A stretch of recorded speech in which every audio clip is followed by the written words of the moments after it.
কিছুক্ষণ ধরে এই হসপিটালে যে হামে আক্রান্ত হয়ে যে বাচ্চাগুলি ভর্তি হয়েছে তাদের যে চিকিৎসা ব্যবস্থাপনা, আইসিইউ সিস্টেম, অফিসিয়াল যে হসপিটালের যে আন্তরিকতা, সে বিষয়গুলো দেখেছি। এখানে হসপিটাল কর্তৃপক্ষ যেভাবে বলেছে, জানুয়ারি থেকে আজকে পর্যন্ত 770 হামে আক্রান্ত বাচ্চা আছে।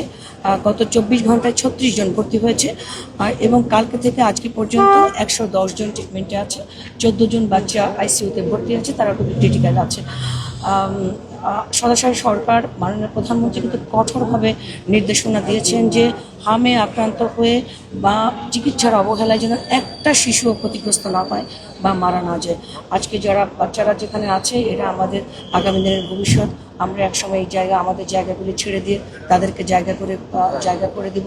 সুতরাং এই বাচ্চাগুলি যাতে একেবারে নিঃসংকোচে সুষ্ঠু চিকিৎসা ব্যবস্থাপনায় বড় হতে পারে, সেই নির্দেশনা মাননীয় প্রধানমন্ত্রী রয়েছে। এবং তিনি বলেছেন যে টিকা কার্যক্রম যাতে শতভাগ সফলভাবে কার্যকর হয়, সেই জন্য কঠোর নির্দেশনা তিনি দিয়েছেন। স্বাস্থ্য মন্ত্রণালয় সজাগ রয়েছে। জেলা প্রশাসন সবসময়ের জন্য অসহায়, দুস্থ, গরিব বাচ্চাদের পাশে থাকবে কথা দিয়েছে এবং আমরা পাশে আছি।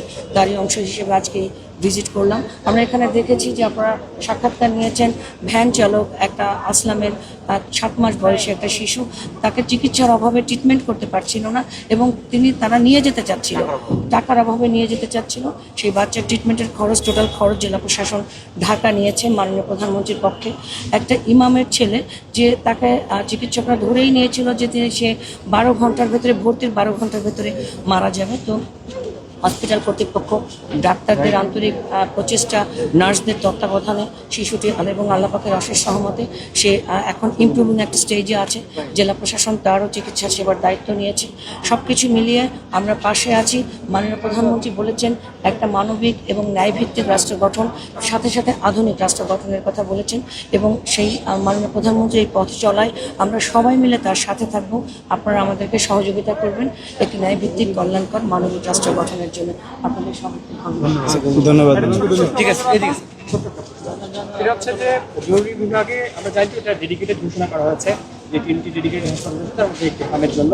কিন্তু এখানে হচ্ছে যে জরুরি বিভাগ, সেখানে একই লাইনে দাঁড়িয়ে সাধারণ রোগীর পাশাপাশি হামে আক্রান্ত যে শিশুগুলো রয়েছে, অর্থাৎ সিমটম যাদের রয়েছে, তারাও একই লাইনে দাঁড়িয়ে টিকিট কাটছে এবং ডক্টরের জন্য অপেক্ষা করছে। ভিতরে গিয়ে আলাদা, হ্যাঁ, হাম ছড়িয়ে পড়ার একটা সংখ্যা কিন্তু এখানে থেকেই যায় এ ব্যাপারে। এবং আমি এর আগে রিপোর্টও করেছি এখানে যে এক বেড থেকে আরেক বেডে দেখা যাচ্ছে ভর্তি হয়েছিল নিউমোনিয়া নিয়ে, এখানে এসে হয়েছে তার হাম।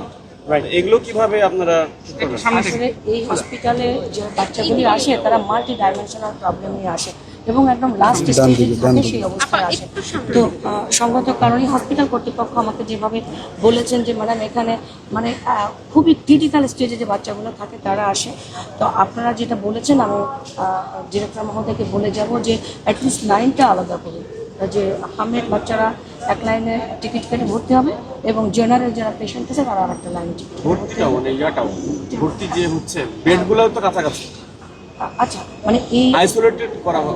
আচ্ছা, আইসোলেটেড করবার জন্য এটা আমি কর্তৃপক্ষকে বলেছি। Thank you. স্যার এদিকে স্যার আপনার একটা কার্ড